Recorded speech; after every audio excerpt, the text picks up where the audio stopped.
Hey friends, Brian King here.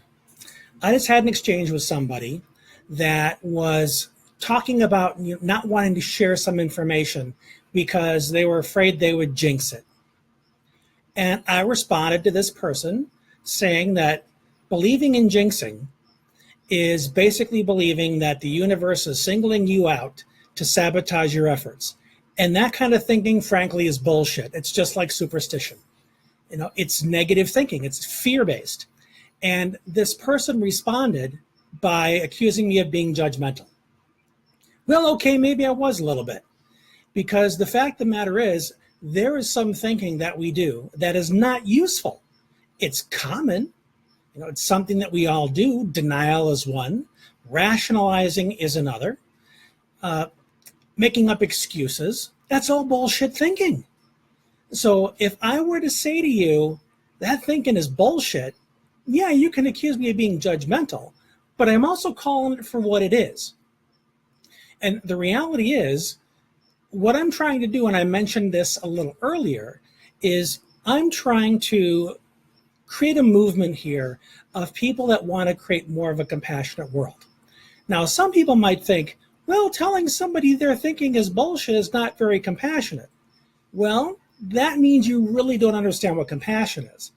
Compassion is recognizing the suffering in another human being and wanting to take specific action to relieve that suffering.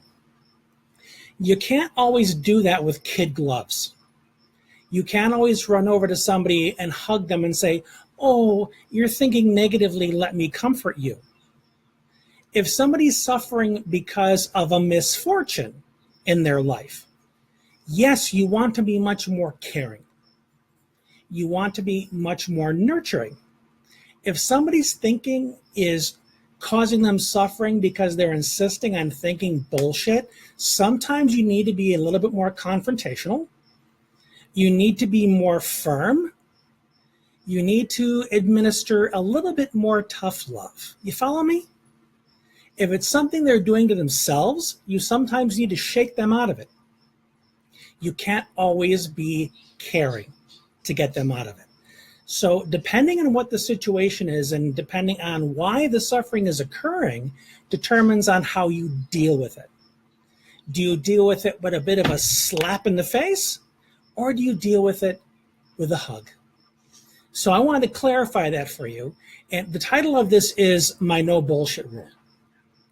And what that refers to basically is I have a rule that I will not engage in denial, rationalizations, or excuses. Am I 100% on this? Hell no. Who is?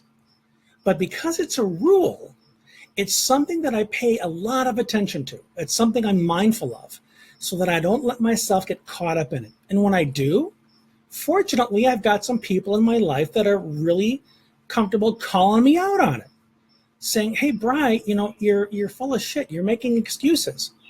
And when they call me on it, I hope I'm receptive to it so that I examine it and realize, man, I'm bullshitting myself. I'm allowing myself to hide in some negativity or some limiting belief that's preventing me from being open and as resourceful as I can be. So that's my thoughts on this. I hope this is helpful for you. Feel free to share it freely so that other people can join in this effort so that we can make a more compassionate world. This has been Brian. Please feel free to join me at thecompassionatedad.com or find my group, Compassionate Parents, and join in the community there. Thanks again for watching. I'll talk to you again soon.